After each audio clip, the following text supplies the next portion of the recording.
All right. Welcome back to the podcast. My friend Sean from Cali Barbecue Media is joining me on the show today. I'm excited to catch up with Sean. It's been a while, but I love following Sean on social media. He has great advice. He's a business owner himself, so he's not just bullshitting you, telling you what you want to hear. He actually does it himself. So, Sean, thank you so much for joining me on the podcast. Bruce, I love the show. I'm honored to be back. Thanks for having me, man. We're trying something out new here. Sean is the perfect guest for me to test things out with because he's open for anything marketing wise and to help get the word out. So we are streaming this live to TikTok. So if you want to go over to our TikTok, I'm not exactly sure, Sean, to be honest with you, how the lives work on TikToks, but we're trying this thing out here. I love it. Let's do it. So if you want to, I don't know if you can watch the replay, but listen, maybe we'll do this in the future. We'll stream it live on TikTok. I have the technology to do that here in the office. So I said, Sean, we're going to try this out. And he's like, let's do it. I'm excited. So Sean, what have you been up to lately? I feel like you got a bazillion things going on. We have a bazillion things. So we're building the Amazon Prime of barbecue in San Diego. So we have a barbecue media business. We have 2 video podcasts that we produce on a weekly basis, one called Digital Hospitality, the other one called Restaurant Influencers. The Restaurant Influencers just launched, and that's with Entrepreneur Magazine and with Yelp. That's great. Toast is the primary sponsor of that, but our barbecue business is literally, for 12 years, we built a full service restaurant and sports bar in a difficult part of San Diego. And in order to thrive and succeed, we had to get people to care about what we were doing. We had to go all in on marketing. We did all different types of marketing, failed at all of it, and eventually figured out that this thing that many people take for granted, this technology that we have in our pocket, this smartphone, all of these apps, it's a great way for a business owner to share their story online. And we started doing that and eventually became a media company. And now we're teaching other business owners, restaurant owners. It's bigger than restaurants. It's bigger than bars. It's bigger than nightclubs. I mean, this is a global thing. If you have the internet, you have the ability to share your story online, to make a podcast, to do a TikTok video, to post on LinkedIn, to post on Instagram. I mean, the internet wants content, and it wants original content, real content. You know what? I need some tips from you. I feel like you are the most organized person, or you have to be the most organized person in the world, or you just don't sleep because you got 2 podcasts, a couple of restaurants, you do coaching, you do all this stuff. Do you sleep at all, or like what's going on there? Sleep is very important. Yes, I have 2 small children. I have a 4-year-old and a 2-year-old. We put them down, try to get down by 8:30, and then I try to be down, me and my wife, before 9:30. I'm up every morning by 4 a.m.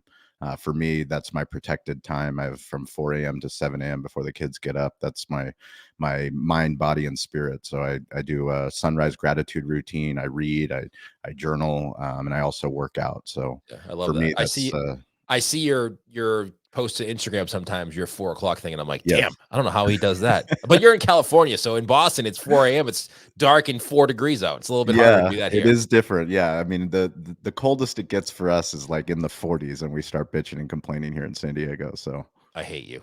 I know we're spoiled. We're It very is spoiled. But you opened up a barbecue place in San Diego, so that probably was challenging in and of itself, right? Is barbecue a hot commodity in San Diego? Yeah, when we opened, we took over a breakfast concept and we added a sports bar, full liquor license, and we wanted to, have a place that people could watch NFL Sunday. Games kick off at 10 a.m. for us, and we wanted to have a great breakfast and a family-friendly place. And barbecue really wasn't even in the equation until about a year into running the restaurant and figuring out, well, we really need a point of differentiation. And doing great barbecue is hard to do. Like learning the craft of low and slow barbecue, of actually using wood, actually using quality meats, quality cuts. For us, that was a challenge, but we also something that we thought that if we do this really well, we can get people to care about our brand and care about what we're doing, because there wasn't a lot of craft barbecue in San Diego at the time. When was that? What year did you open? We opened in 2008. Okay, so you've been open for a while now, and now you have a couple. We have 3 locations. So we have 2 ghost kitchen locations. Those are in cloud kitchens, 200 square feet, delivery only and takeout. And then we have a location at Viejas Arena. So we're getting ready this week. We're going to be serving slow smoke pulled pork sandwiches and brisket sandwiches for the first 2 rounds of the NCAA tournament. Oh, wow, that's cool. Which kicks off. And then we're also opening up another 2 locations in Snapdragon Stadium, which is replacing where Qualcomm was, where the Chargers used to play. It's the new SDSU Aztecs football stadium. Nice. And your cloud kitchens, those are relatively new for you, right? Yeah, those are new. So we opened our first cloud kitchen in the pandemic. That was February of 2021. So we had 1 year of operating Cali Barbecue and Cali Wings. 2 brands out of one kitchen, and then we're about to open up by San Diego State another location. That's great. What do you think the future is for locations? Do you think if you open more locations in the future, they're going to be more the cloud ones or the full service ones? It's a great question, and I've been thinking about it with our team, and we're really the most important thing is that we don't box ourselves in with Yeah. how we deliver barbecue. That's why we say the Amazon of barbecue. We believe the Amazon of barbecue. If you want great barbecue and you order it on your phone, our job is to figure out a way to get it to you. And our market right now is San Diego. So how do we do that to the 3.3 million people here in San Diego? We have to have distribution points, and whether that's a brewery, whether that's a stadium, whether that's a ghost kitchen, whether that's a partnership with a university, we're open to all partnerships. Basically, my job is to get more meat onto the smokers. So add more smokers, get more old hickories, and figure out the distribution point so that every day we're sending out great barbecue. Yeah, and then a lot of people ask me that too, like, "Hey, what do you think? Should I open a pizza?" Because we talk a lot about pizzas on our podcast, and people are like, "Should I do the full service pizzeria, or should I do a takeout one, or should I do slices, or what should I do?" And I'm like, you know what?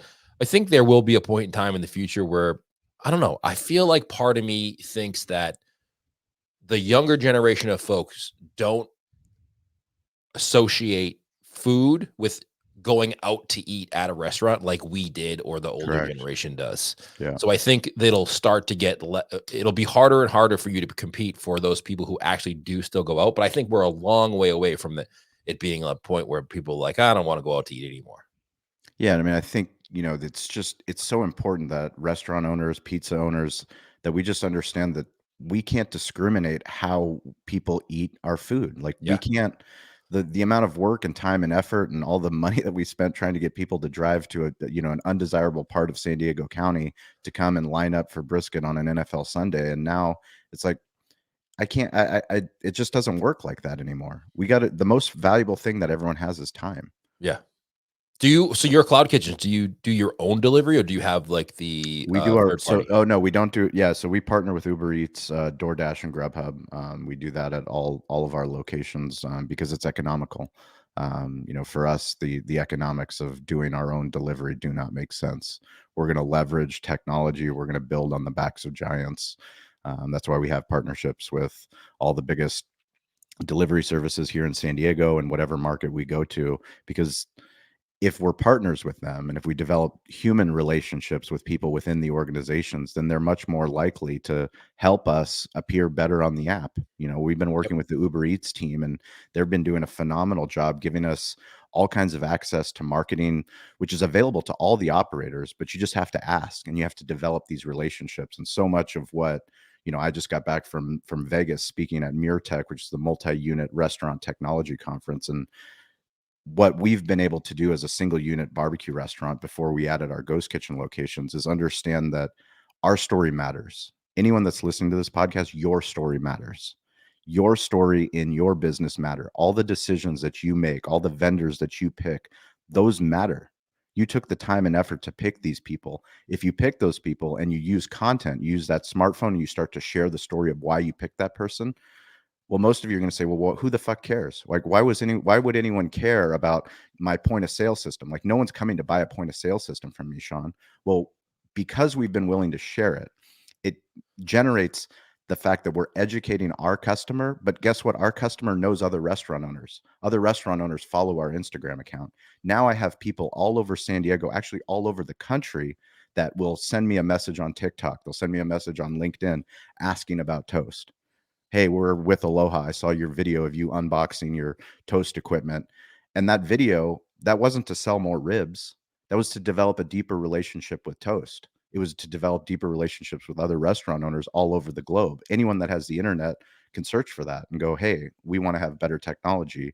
What technology is out there? Create Yeah. content, share that story. You're very open to partnering with these big companies that a lot of businesses are afraid to deal with, right? Like Yep. Uber Eats and Yelp, and not so much Toast because they're a point of sale system that a lot of operators use, but those third party platforms, Yelp, the Yes. review sites, the DoorDashes, Uber Eats, you're very open to partnering with them and working with them. Whereas a lot of other business owners are like, get them away from me. Correct.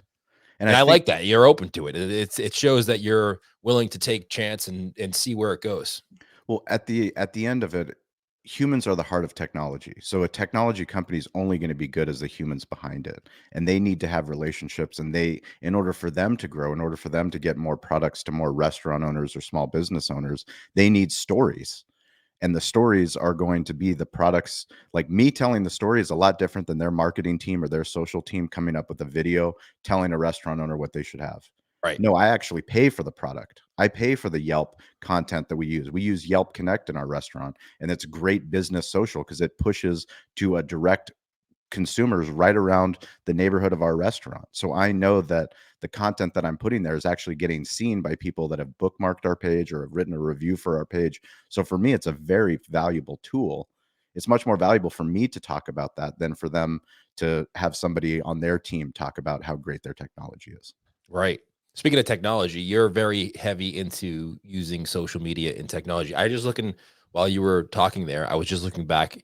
We did a podcast back in 2020, which Really? can't It was I that can't long believe, ago? yeah, it was June I of feel like we hang out 2020. all the time. I guess I that's know. Well, we do online, right? we do online. Yeah, that's So that's like amazing. I was just 2020? looking, I was like, holy crap, it was 2020 when we did that podcast. And I can't Wow. remember if back in 2020, I know you were heavily into social media and Instagram, and you do a lot of podcasting and YouTube and all of the platforms. But I can't remember if back in 2020 you were into TikTok, but you certainly are now. Yeah, no, I would say TikTok, we kind of leaned all in. Maybe it was towards the end of 2020, 2021, I think is when we started realizing that video, short form video, that TikTok was dominating. That's when, Instagram Reels started to Yeah. really push forward. And then we started experimenting with YouTube Shorts. And yeah, for us, people it's amazing how many experts are on the internet and how many PR firms and social media agencies swear, and they literally steal money from restaurant owners and small business owners trying to tell them that they have the secrets. Right. And there's no fucking secret to No. social. The secret to social is do it. Yep. Do what other people are unwilling to do. Be uncomfortable. If you're willing to be uncomfortable, if you're willing to share that you're uncomfortable and you're willing to consistently do that, guess what? You get better at doing it. Yeah. The same way you've built your podcast, the same way you've built your audience, the same way you've built your email list. Like your content that I've been following, it continues to get better. You're sharpening the saw. You continue to add value to people, and that's why people tune into your show. That's why people are fired up to follow you. Okay, you posted something. I'm loving your tweets. And guess what? It's not that your tweets are getting thousands of reposts, No. but I enjoy them and I retweet them because it's important information to me. And you have to have the courage to do that.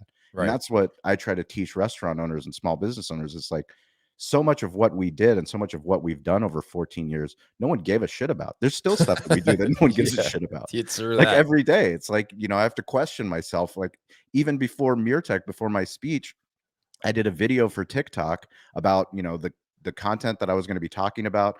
And I still was uncomfortable about doing it. It's like, should I do it? Do I sound like an idiot? Like, okay, whatever, I'm going to do it. And then I do it and I post it on LinkedIn. I post it on TikTok, post it on Instagram Reels. And it's like, now I have that. I've documented this was me before, the speech that I gave at MeerTech. So it's like, I have to take my own advice sometimes and get out of my own way and go, who cares? Just do it. It's so true. Like there's always self-doubt, no matter how much you've done it, or I don't really want to say like how many followers you have, because that doesn't really matter. Like, but there's always that self-doubt that creeps into your head before. I mean, listen, I've done like 500, 600 podcasts. Part of me still hopes that every guest cancels before the podcast starts because I don't want to do it. Even though I enjoy it when I get on here and I love talking to people, there's always like that, oh my God, I get a little bit nervous. I'm like, part of me is like, I hope they just email me and cancel it. It's going to be so much easier for me if they do that, even though I enjoy the podcast. So, and that's me after doing 600 episodes. It never goes away. There's always like a little part of that self-doubt, but you have to get past that and do it anyway, because like you said a few seconds ago, the only real way to get better at TikTok or Instagram or whatever it is to do more of it and then go back and analyze what you did and what trend worked or what couple videos worked. Why did they work? Like what timing did you do it on? What music did you use? What hashtags did you use? And do more of those. Like there's philosophies, but there's no like directions. Yeah, I mean, the problem is everyone wants the silver bullet. You know, Yeah. what's the silver bullet and what's the hack and how do I build a funnel to get people to buy my shit and then I can check it off the box and say, "Yes, I'm doing marketing well." Like doing marketing well and doing branding well, that doesn't happen overnight. Right. We're all learning how to tell our story. And as our story evolves, we have to change the story so that we can update where we are personally, where we are professionally, where our team is, the things that we want to talk about, the things that we want to highlight. And the more reps that you put in, the better you get at doing it. Yeah. Are you the leading force in that in your team, or is somebody else kind of pushing you to do things? I'm definitely it comes from my grandfather's spirit. So it's the Mamba, the Bulgarian Mamba in my life, that always be curious, always be learning, always be asking questions. You know, never stopping and understanding that like we figured it out, because we Yeah. haven't figured. I mean, we opened as a breakfast restaurant. And like now I'm talking about we're the Amazon of barbecue and we're a barbecue media company. I mean, it's so fucking far, 14 years of where we were Yeah. when we started to where we are now. And you know, I'd be naive to say that in 5 years it's going to be the same thing that we're talking about. If it is the same thing, then we haven't grown. Yeah, that's You the know, true point right there. Is like if you're doing the same thing you're doing 5 years from now, I mean, it may be working, but eventually it's going to catch up to you because it happened to a lot of pizzeria owners. 2020 happened and it caught up to them. They weren't doing social media. They didn't have a good digital presence. They didn't have a good website. They didn't have a good way of communicating outside of the internet, or on the internet rather, yep, with their customers. And 2020 happened and they were like, "Oh shit. Now they can't come to my restaurant. What do I do? How do I get a hold of them?" And it was like that was the light switch for them to be like, "You know what? I need a good website. I need to get on social media whether I want to or not. It's something that I need to do in order to communicate with people." yeah, it's amazing to me when I talk to business owners and restaurant owners and trying to figure out social media and trying to figure out. Everyone wants social media to be someone else's job. They want to pay someone else to do it. Yeah. And the most uncomfortable thing, and that's not just for small business owners, but when I talk to tech companies that are trying to build out their sales team and build out their marketing teams and come up with a social strategy and a digital strategy, I mean, I look at all of them. I look at the engineers and go, "Hey, it's your fucking job. It's your job. It's your job, Mr. CEO. It's your job, Mr. CFO." Like the companies that are winning, they're top of mind on all of these different Yep. platforms because they're willing to share what pulls you out of bed. If your company pulls you out of bed, if you're so excited to work on whatever you're working on, whether that's owning a pizzeria, whether it's owning a barbecue shop, whether it's being a podcaster, whether it's being a consultant, whatever's pulling you out of the bed, if you can't share that online, you're missing a huge opportunity. I mean, it's unbelievable. You and I wouldn't connect if you didn't believe in social and storytelling the same way that I do. Right. That's the connection that we have, is like we have the same kind of philosophy on that. My new philosophy is I don't give a shit. Like I don't, that's my new philosophy. I put something on Instagram stories the other day. It was like Queen Elizabeth giving people the finger. Yes. And I was like, you know what? I used to, when I started this podcast, it was to kind of, first of all, when I started this podcast, it was because I was the operator who needed information from other pizzeria owners. Yep. That's the initial.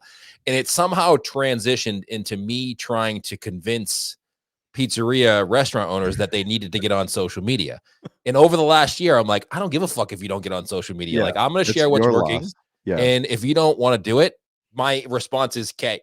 Like, I put something on Twitter and someone's like, you have to be all things. You're better off being great at a lot of things versus good. I'm like, good, do that. See how it works out for you. I don't care. I don't really Yeah. care about your Doesn't business or matter. like if it works for you or not. Don't do it. I'm just sharing what I think and what I see working.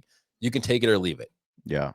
And I think that the powerful thing is that you start to see the trends. Yeah. And, you know, the thing for me, why we believe in digital hospitality, why we talk about it is just there's never been a time where all this technology has literally right in our fingertips.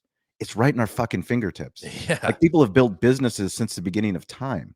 Like people are great. Entrepreneurs are great. Business owners, as hard as it is to convince anyone to believe in your business, your product, or your idea, like you've got to convince your significant others. You've got to convince investors, the bank, the community, employees. You got to recruit people. People are great in real life. Yeah. And those are a very few percent that are great that can actually execute. But then why can't you fucking do it for the phone? Like Because they're afraid. Yeah. the media center is right there. I don't know what happens to somebody when they like you said, you could talk to somebody in person. Someone comes into your restaurant, you don't get Yeah. all weird and awkward and be like hide behind somebody. You talk to them, right? Yes. All of a sudden, someone puts the phone up to him and says, "All right, do the same thing, but pretend that person is in there." And Yes. it's something triggers in them, and they get all shy and weird, and they don't want to do it. Yeah, I mean, it's a fear of public speaking. It's a fear of looking stupid. It's a fear of sounding stupid. It's a fear of how you look. I mean, there's so much psychology that goes on behind why people are unwilling to literally go in selfie mode and give people access. Yeah, It's like that's what it is. It's giving people access. You know, when I see your content and you bring me in because you've been to shows, like now you're giving me access to somewhere that I'm not. Maybe I wanted to go, maybe my schedule conflicted, but I'm like, if Bruce is there, I care about it because if he cares enough to be there, there's value to be had. yeah, So whatever you can share, which you share using audio, video, written word, and images, that's all the internet is. The problem is people put like, oh, it's TikTok. And now all of a sudden our mind goes, oh, that's a dancing app. That's for young right, kids. I shouldn't be there. Oh, right. it's LinkedIn. That's a place for job recruiting. I'm not going to post any content there. Like we all have these ridiculous things that we do when we see the logo of a social media platform, That's so true. right? It's like, well, Facebook, like right saying Facebook triggers whoever's listening to this podcast. You think of something when I say Facebook. You Right. think of something, how you feel about Instagram. How do you feel about Twitter? Like we all have these subjective feelings that have nothing to do with the actual reality of what's happening on the internet. That Like, is so true. do you want to be top of mind? If you want to be top of mind, start to share the things that pull you out of bed in the morning. Yeah, If and it you don't have to doesn't pull get. you out of bed, Yeah, what the fuck are we doing? exactly. You got to have a purpose for that why. Like, why are you doing all the things you're doing? Because life is short. Before you know it, it's going to be over. Yep. And I agree. I love what you're saying, and I don't want people to get overwhelmed because you mentioned every social media platform, but you don't have to be on every social No, media platform. Pick the no. ones that you think your customers are and the ones that you connect with the most. Like I made it my goal this year. I'm going to focus on. I said, all right, what do I like to do? Like, Yes. what do I enjoy doing? And I said, all right, for 2020, my goal is I'm really going to focus on YouTube, other than the podcast, Yep. YouTube, TikTok, and Instagram, because I Yep. genuinely enjoy those three things: creating content for YouTube from the podcast like this, creating content for TikTok and consuming content on TikTok, and then Instagram. I think you can still get organic reach. And I genuinely kind of enjoy Instagram. I'm used to it. Yep. I've been doing it for a long time. I have a good size audience over there, so I can do that. Now I will be on Twitter and LinkedIn and Facebook, but I'm not concentrating on that. Correct. So I think you could do that as a person who runs a business too. Like pick a couple that you like to do and like go all in on them. Yeah, I mean, the way that we like to talk about it is just it's a digital playground. Yeah. And you know, I have, like I said, I have small kids, and when they learned how to walk, we took them to the playground. We still take them to the playground. But like, you go to the path of least resistance. Like, Right. what on the playground do you enjoy the most? Do you enjoy the slide? So go on the fucking slide. Right. You know, go on the Yep. slide and continue to go on the slide. And then when you see it, some other kid using a different piece of equipment, you can go realize, hey, it's kind of like the slide. It's not the same thing, but like, you know, it's a merry-go-round. I can go and do it. And it's like all of it is a digital playground. And when we Right. get back to the storytelling, all it is audio. Are you good at talking? Because we're talking right now. This is a podcast. You can record audio. You can get on Clubhouse. You can get on a stage. You can share your story. If you're good at audio, if you're good at talking on the phone, let's do it. If you're good at Right. texting, hey, guess what? Twitter's there. Medium's there. Like start writing. Start writing on your own mobile first website, your Yep. thoughts and your ideas of what's happening in your community, what's happening in your business. Like there's so many ways to start doing the things that you love to do and not making it, oh, I don't have the time. Because we all have the time to do the things that we care about. 100%. And I wish I could share if my office wasn't such a mess and there wasn't wires everywhere, I would turn my camera around because I have a whiteboard right over there. Turn it around. Do it. All right, I'll turn it. Take the courage. There we go. Now we're talking. Yes. See my whiteboard right there? There it is. All right. So I have this little thing in the middle there. It says tweet. So here's what I'm going to do. I'm going to share with everybody. All right. That's exclusive stuff right there. You get a That's- podcaster to change his studio angle. I've never done that before. That was the first time I've ever done that. That was fantastic. So what I have there is like a wheel, right? And this is my philosophy on how I'm going to do marketing for me for 2022. And I'm just going to test this out and see how it goes. I have a thought. So my Twitter process is have an experience, a thought, an idea, a tip, a strategy, and I just kind of condense it into like a couple sentences and I tweet that out. If it does well, what I do is I have a daily email. Well, not daily. It's like every other day that I I send really out. enjoy your emails, by the way. If you guys Thank are you. listening to this and you're not subscribed to the emails, go subscribe to the emails because you're doing yourself an injustice. Thank you. I appreciate that. Yes. So I write, if that works well on Twitter, I kind of do it into a little bit longer form email. And then what I do is I'll record that for a reel, a TikTok, and a YouTube short. And then if those do well, maybe I'll create a longer podcast. So it's really just one idea Yes. that gets transformed into 6 or 7 different pieces of content and that content is based on where it's going to go. So it's not like you have to have thousands of pieces of content to create. It's really just Correct. like one idea. That's correct. And back to the, access. And I think access is just so important for people to understand. If you're a pizza owner, if you're a restaurant owner, if you're a small business owner, like you have a perspective and you have access to what no one else gets to see. We have the customer facing side of the business. Yeah. We have the business facing side. The business owners that have the courage to share the kitchen, to share the process, to share the back office, to share all the other things that go into making the front of the house work. Those are the ones that are winning online. Yeah, especially, you know what? You know That's what's fascinating right now on TikTok, Sean? On TikTok, right? When we stream this live on TikTok, I have been sucked in to these live streams of people showing like a Friday night making pizzas in the kitchen. And like all they do Yes. is like place up a camera and it's just a live stream of the pizza makers. It's And before I know it, unbelievable. 20 minutes goes by and I'm like, Jesus Christ, I just been watching these people make pizzas in the kitchen on Friday night Yes. for 20 minutes. Yes. But it's great.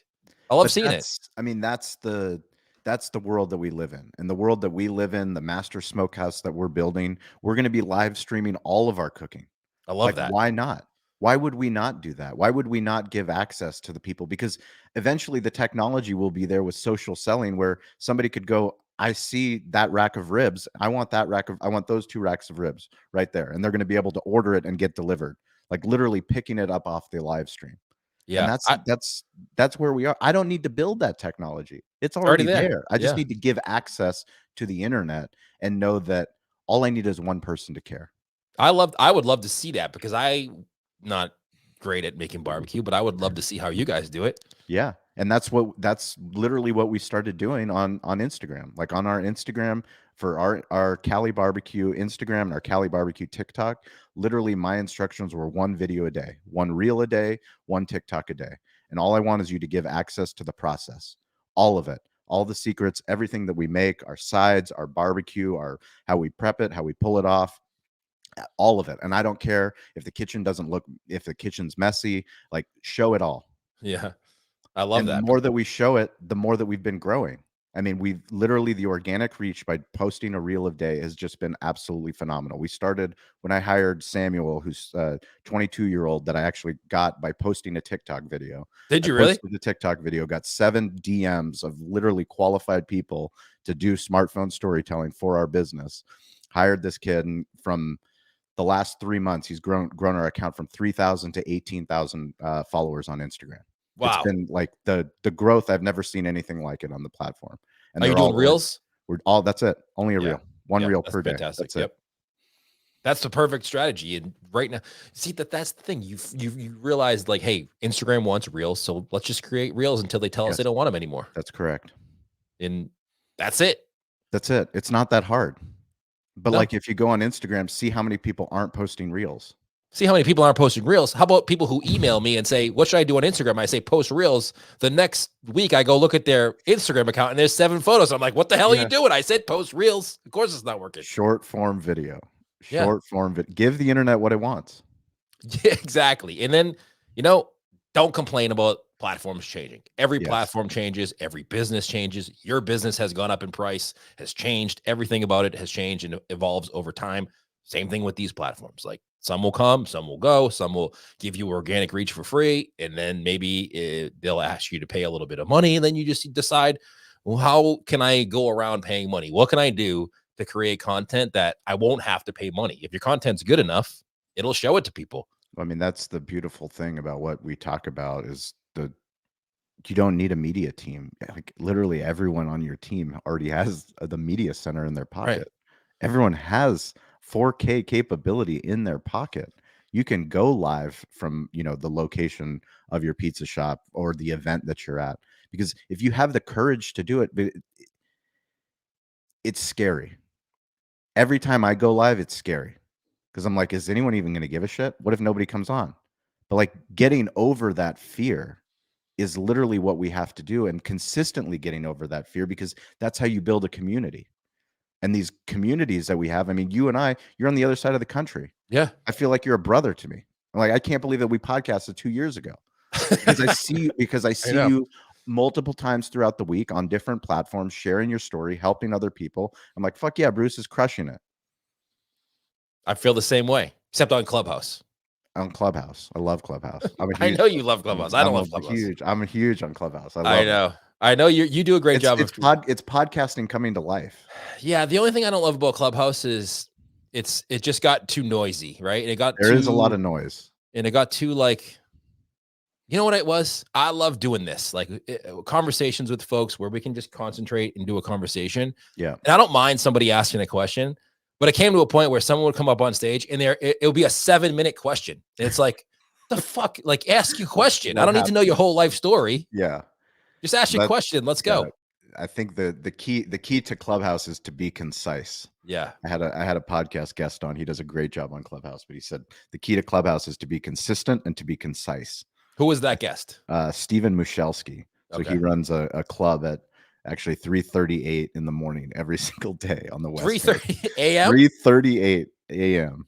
Well, that's 6:38 for me, so I might be able to make that one. You might be able to make that one. Yeah, he does a great job in the 413 experience, but he was a guest on, and I think it's very valuable information, because to be concise is what the internet wants. The internet doesn't want long form. You know, it's hard to build a YouTube channel. It's hard to build a podcast. You know, I know all the people that you've interviewed that are dominating on either one of those. It's hard, and it's a lot of long hours, long years of figuring out the craft and figuring out what actually works. But what you can do right now from listening to this episode is go, fuck it, I'm talking to my entire team today, and everybody is going to be put on notice that short form video is the only thing we're focused on. That's perfect. I love that. That's it. Like, if you take something away from this podcast, go, every single day we're going to post a short video. Thanks to Bruce, thanks to Sean. I heard it. I'm inspired every fucking day. Well, thanks to one Sean. Video today. They don't want to hear it from me anymore. One video a day. That's it. Because you can internet what it wants. Yeah, that's what you're doing, right? Yeah. Now, do you have two? It's like having a pet. Like, my dog needs to eat every day. Like, just feed the dog every day. Give the internet what it wants. Don't post some fucking Canva, graphic flyer about, International Tax Day or whatever some bullshit holiday it is. Stop doing that. Yeah, whatever. Yeah, all of that. All of that's all bullshit. Yeah. Don't do that. Oh, March Madness, you're gonna put a graphic for March Madness? Come on. Yeah. Be better. You're just wasting your time. Be better. Yeah. If you're listening to this podcast, that's the thing I love about podcast listeners, people that actually consume content, is like, you wouldn't do it if you didn't want to get better. Yeah. If you didn't want to be better, you wouldn't be here. You'd be out fucking off or complaining like the rest of the other business owners that don't want to improve their business, or that don't believe the internet exists. Like, doesn't believe that the internet's going to impact them. I've always done business this way. Well, guess what? Business has changed. I love it. Do you have your own TikTok personally too? I do. Shawn P. Walchef, ShawnPWalchef. What do you share on that? Like things like we talked about on this podcast? Yeah, things. I do podcast clips. I do stuff that, single videos. I test. Yeah. All kinds of different shit. That's what I do. Food stuff, family stuff, business stuff, smartphone storytelling stuff, digital hospitality stuff. Test. What was your Instagram? What about Instagram? Is Instagram and TikTok the same handle? Yeah. Everything's for me, everything's at Shawn P. Walchef on Instagram, TikTok, LinkedIn, all that fun stuff. And what about Cali Barbecue if they want to go check that out? At Cali BBQ. And you have a podcast. What's the name? Is it share everybody where they Restaurant Influencers is the newest podcast. That's with Entrepreneur Magazine and with Yelp. And then Digital Hospitality is the OG podcast that we've been doing for 5 years. Restaurant Influencers, your new podcast. That is fantastic that you got connected with Yelp and Entrepreneur Magazine for that, huh? Yeah, that was a big deal.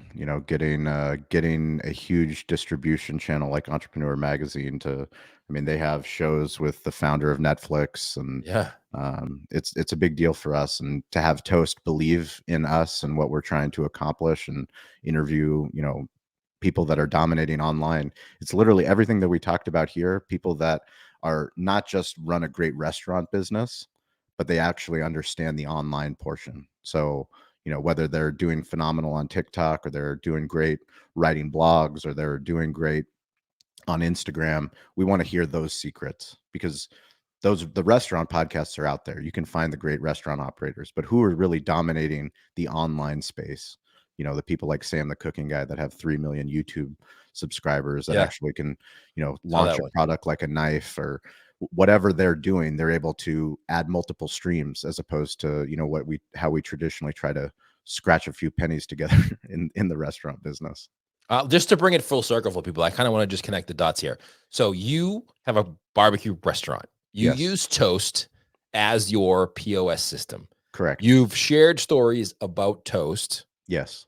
with your audience, and then Toast recognized that. I mean, I'm obviously condensing it way down. Yes. And now you do a podcast with Entrepreneur Magazine and Toast because of every piece of content you've done before that. So see how it all works, folks? It is it's funny because I got asked that question at MureTech about, well, what's the ROI of sharing content about your technology partners? And I go, well, number one, I wouldn't be here speaking to you if I didn't have a Toast story or a 7-Shift story or a Yelp story or an entrepreneur story. But I mean, literally, Toast, they have over 60,000 restaurants. Yeah. You know, they've been in business for 9 years. We've only been with Toast since 2020, September of 2020. But because of content, because we're willing to do what other people are unwilling to do, and because we're a media company, because we podcast, because we blog, we develop such deep relationships with the humans, the leaders in that company, that they felt out of all of these 60,000 restaurants, we were one of the 20 that got invited to their IPO on Wall Street last year. That's fantastic. And it's like, and guess what we were doing when we were there? We had our smartphone out, my iPhone out, taking selfie videos with the CEO of Toast on the floor of the stock exchange, you know, all showing, giving people access, giving all the Toast employees, the thousands of employees that they have, access to what was going on Wall Street, giving access to all the other restaurateurs that are curious about Toast. Fantastic. Final question for you. Yes. What is your favorite social media platform at the moment? Favorite social media platform is TikTok. Is it? Yeah, it's so impressive what TikTok has done with the algorithms. I mean, the fact that I love going on there and seeing stuff that's actually made for me about how to improve your TikTok account, or how to improve your hospitality, or some food that people are making, like, it's made for me. And then I go to my wife's account and it's made for her. But the reach that you can get on TikTok, and more important than the reach, or more important than what's being curated to me, is it forces you to be uncomfortable, to give the internet what the internet wants.